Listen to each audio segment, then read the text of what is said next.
Boa noite, bom dia, boa tarde e boas-vindas à Rádio Ágora. Hoje com o episódio número 6, de 13 de outubro de 2025. Meu nome é Lucas Longo e somos estudantes de medicina da Universidade Federal Fluminense e integrantes do Ágora, Jornal Estudantil.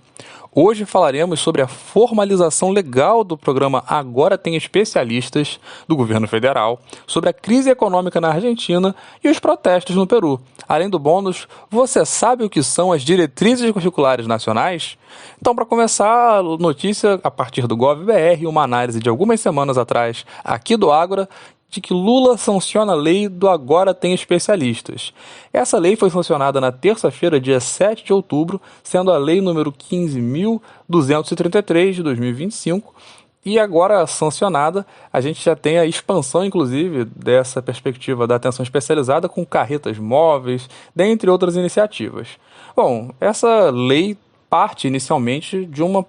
programa criado, com medida provisória em 30 de maio desse ano, a medida provisória número 1301, que regulamentou as bases para esse programa, voltado a otimizar a oferta de uma melhor infraestrutura e consultas de maior complexidade com médicos especialistas, inicialmente em 6 áreas críticas a partir do Ministério da Saúde: oncologia, ginecologia, cardiologia, ortopedia, oftalmo e otorrinolaringologia.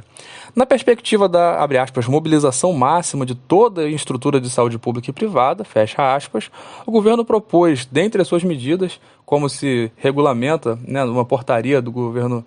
do Ministério da Saúde, portaria número 7.061, de 6 de junho desse ano, que há uma situação de emergência em saúde pública em âmbito nacional em razão da manutenção de prolongado tempo de espera para procedimentos especializados eletivos e seus impactos na assistência. E a partir disso seria necessário a proposta de medidas como novos mecanismos para a oferta de exames, consultas e cirurgias para o SUS, nas clínicas e também nos hospitais privados. Então, por isso mesmo, mobilizando toda a estrutura de saúde. E como fazer isso? Na prática, esse esforço governamental, por um lado de fato estratégico para lidar com essa lacuna assistencial na saúde brasileira, em compensação, tem uma abordagem que pode ser problematizada ao privilegiar a mobilização de recursos materiais e humanos de instituições privadas em saúde, com um desconto que se prevê de até 2 bilhões de reais em dívidas dessas instituições, ao invés de captar e investir esses recursos na infraestrutura de saúde pública de média e alta complexidade do nosso país, que já é subfinanciada.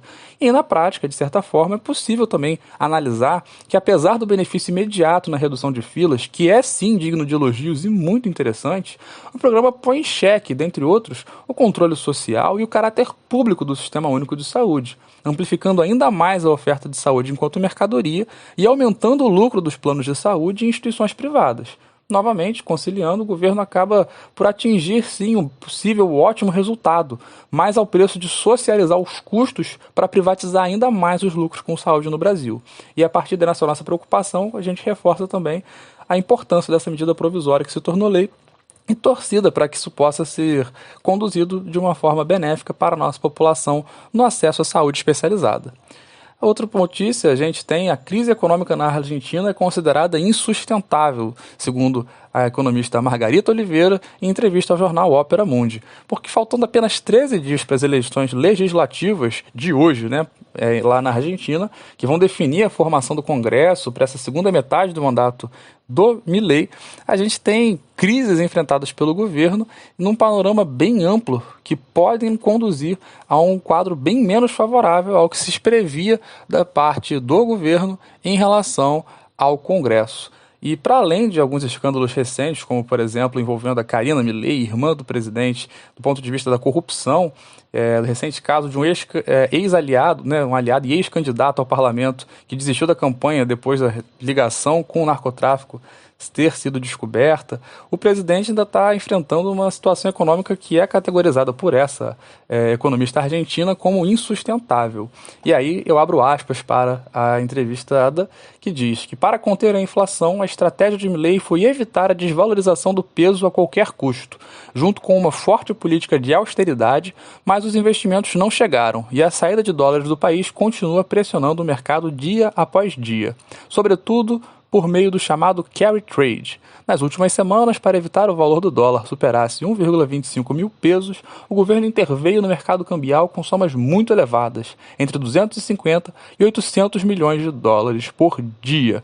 Fecha aspas para essa economista, que é também professora do Instituto de Economia da UFRJ. E aí a gente aproveita para relembrar que nessa semana o governo dos Estados Unidos, política e ideologicamente alinhado ao Milei, prometeu entregar aí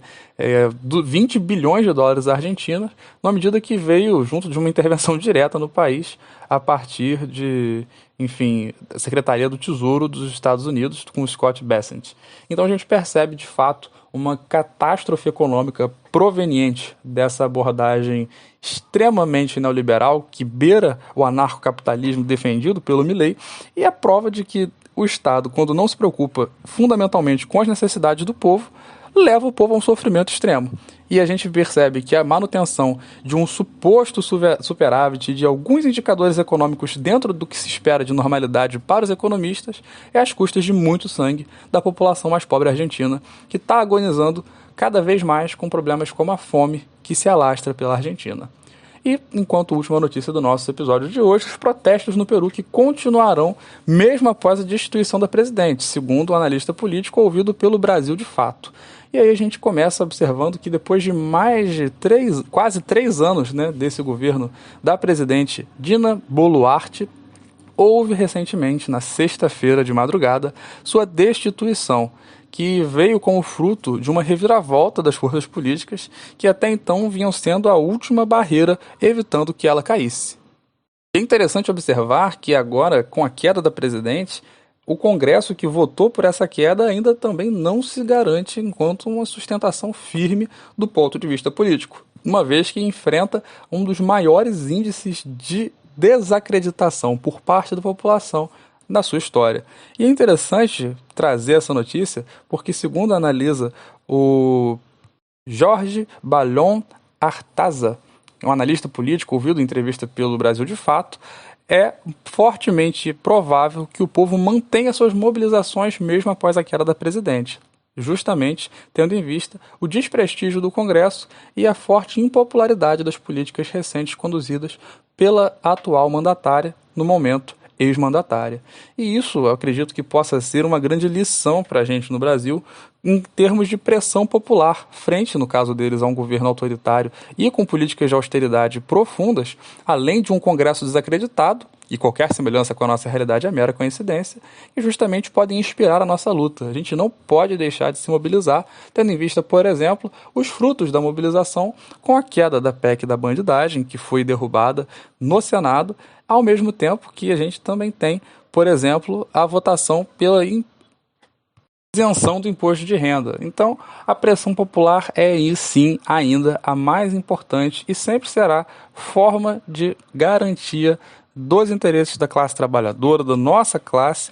dentro da política. E sem essa mobilização, a gente não pode esperar que vá cair do céu, porque o poder de lobby, de influência, dentro do modelo econômico que a gente vive no Brasil e no mundo, de grande parte do planeta atual, privilegia quem pode comprar os seus políticos de estimação.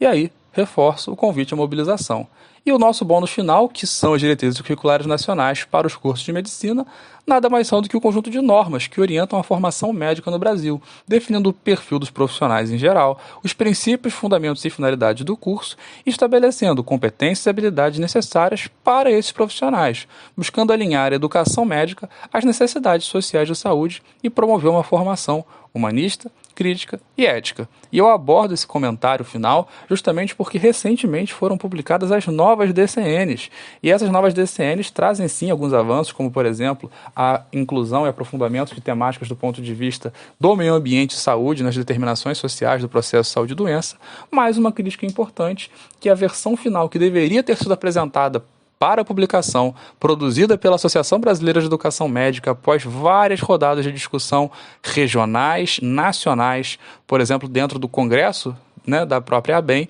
foram simplesmente ignoradas pela Elizabeth Guedes, responsável pela relatoria no Comissão, né, de Educação, e que, por sua vez, acabou fazendo um Frankenstein de interesses nessa versão final que foi apresentada. E agora, vejamos o que vem por aí. Vamos acompanhando. Até mais, a gente se vê na próxima. Valeu!